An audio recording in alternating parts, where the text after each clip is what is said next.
Hey y'all, I have a slightly different kind of video for today. I have a little story about getting expelled that I thought I'd like to share. So yeah, that's what we're going to be doing today in this video. It's a story time, my first ever. So this actually went down pretty recently. This was about a month ago now.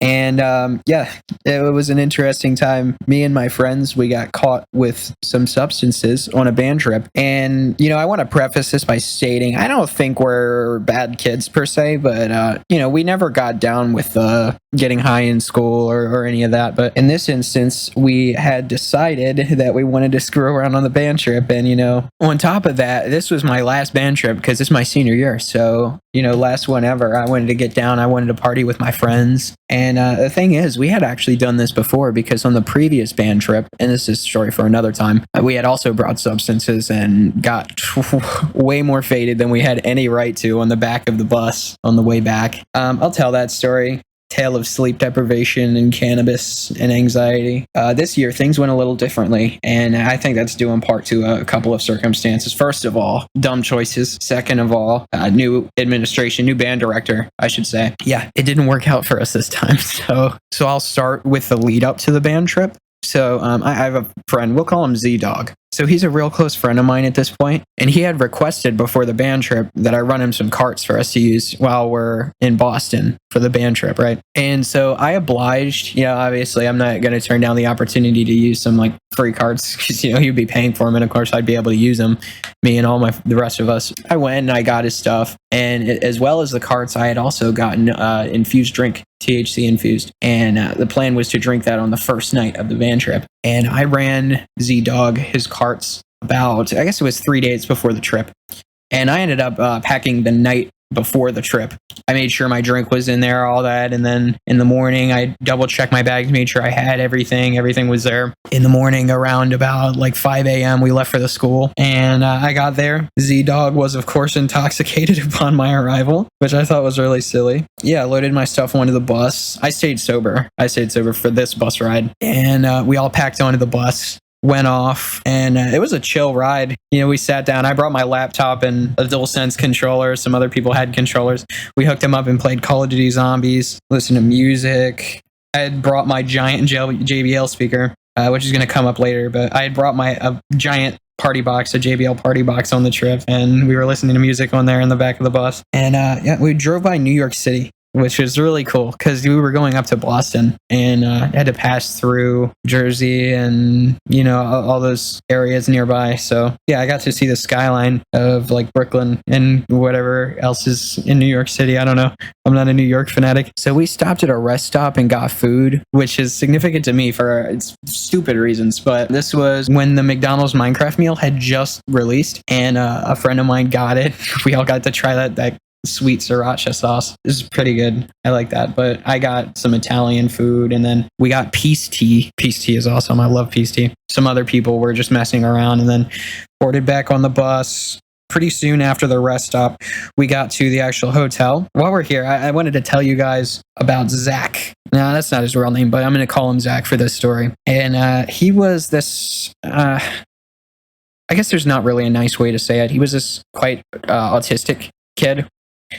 And he had chosen to room with me and the other kid who I was rooming with, who is not actually pertinent to the story, but he had decided to room with us. He wrote his name in me and my friend's room. And, I tolerate this kid. I don't mind him. He's weird, but he's pleasant to be around, I guess, most of the time. I had packed an inflatable mattress, one of those ice cream mattresses, in order for one of us to use so that we wouldn't have to sleep next to each other, because the rooms were doubles and there was a maximum of 4 people to a room. My room only had 3, so, with the inflatable mattress, we could each get our own bed. And anyway, so y'all are probably thinking, rooming with this kid, how were you going to hide these materials? And well, that's the thing. I really didn't do a very good job. And, you guys are going to berate me in the comments oh, you should have just decided not to bring anything after you room with this kid, blah, blah, blah, this, blah, blah, blah, that.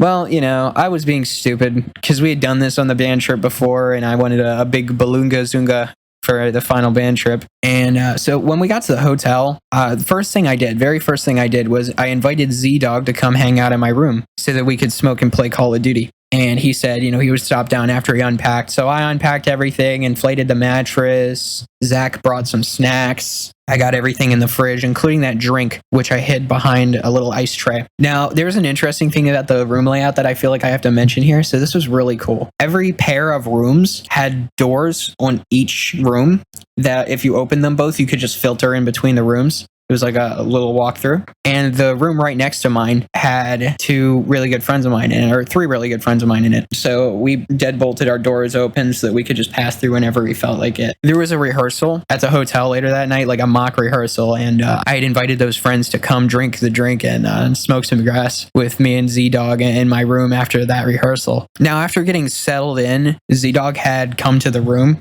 And we just sat there and hung out. We were listening to some like awesome music that sounded like so good. We each had some smacks off the carts, got not faded, but we were buzzing pretty good. Enough that the music was really hitting, if you know what I mean. But we hung out and we played Black Ops 3 Zombies on my PC. I hooked it up to the TV. We had the controllers, all that. That was a lot of fun. Eventually, Z-Dog's roommates wanted him to come to their room to play Gang Beasts on the PS5. And so I followed him up there and we all played.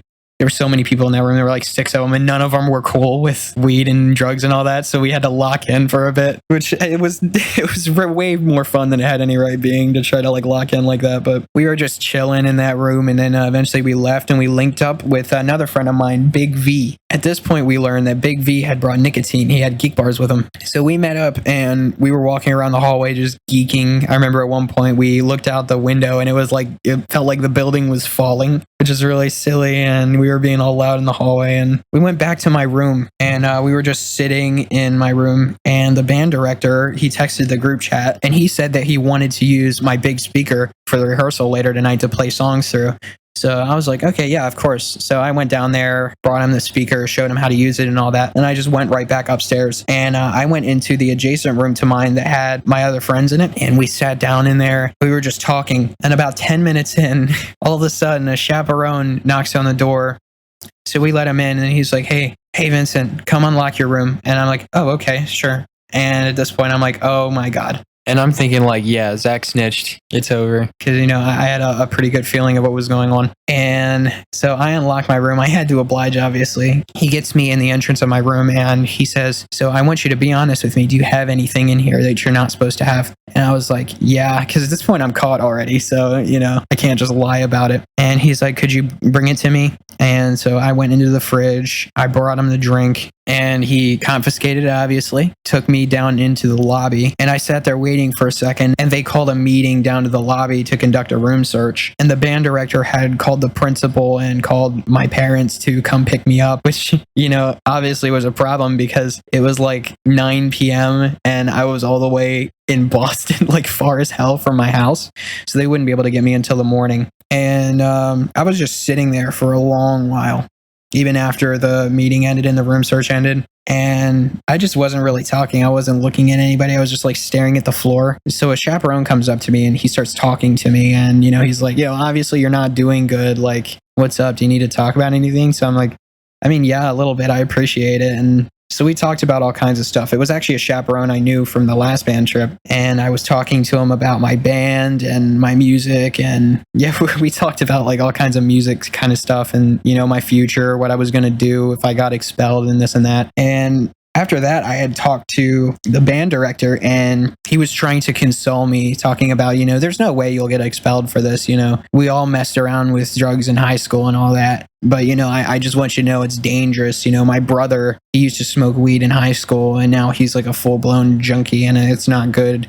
And so I was just listening, mostly quietly. After the search happened, they found the carts on my friend Z-Dog. And his mom was there and he had told them that he got the carts for me, which, you might say that's a bitch move. But honestly, I get it because his mom was there. It was a lot of pressure. But they told us that we were dismissed from the band trip and we had to leave along with my other friend, Big V, who they found the nicotine on. And all three of us had to go back to Maryland. Now, Z-Dog, since his mom was there, he left immediately. And they got there probably early in the morning. But me and Big V, we had to wait wait for my grandfather to come pick us up, which is awesome. And he couldn't make it till the morning. So eventually they let us go back to our rooms. And all I did was sleep. Big V was trying to like show me all the stuff that I was not interested in because I felt like shit. But yeah, I actually fell asleep pretty fast, surprisingly. And in the morning, we sat there for a minute. Then we went to breakfast. Nobody really wanted to talk to me except for my friends. And I was like trying to talk to people, and I was just getting shit talked by these underclassmen like, oh, we're not going to miss you. And I'm like, I don't care, even though I kind of did. Yeah, me and Big V, we just sat in the first floor of the hotel until our ride got there, and we were just talking to chaperones and whatnot. And we got picked up, and nothing really happened on the ride home. I mean, we didn't really even talk or anything like that. We stopped for food. I don't even remember what we got. We made it to my house, and Big V's mom was there. He got picked up. And, at this point, I didn't know that I was expelled yet because, it had to be a decision. I had to meet with the Board of Discipline. I waited for that date, which was miserable because it's like you're waiting for somebody to make like this crazy decision about your life. And I sat before the Board of Discipline. I started telling this fib story that I'd made up with Z-Dog over the phone while we were both suspended waiting for the Board of Discipline meeting. And they immediately told me like, this doesn't match what other people were saying and this is a lie and whatnot. And so I'm like, okay, they broke Z-Dog. He snitched. So I told them the truth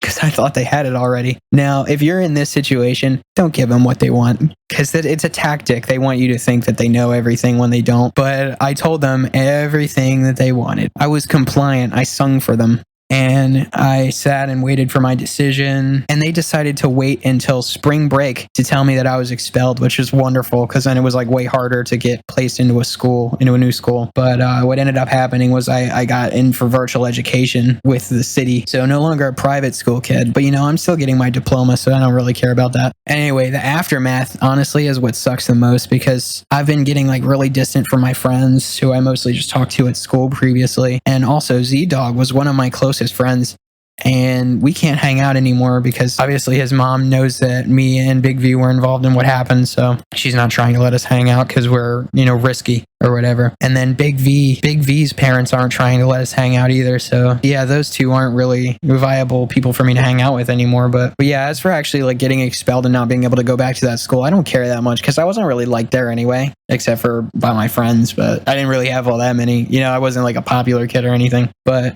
yeah, it's just the ripples that bug me, And also, I was so close to graduating anyway. It's like, wow, I missed out on, like 3 weeks of school, whatever. So yeah, that's the story of how I got expelled and the situation leading up to it. So learn from my mistakes and don't do kids drugs. See ya.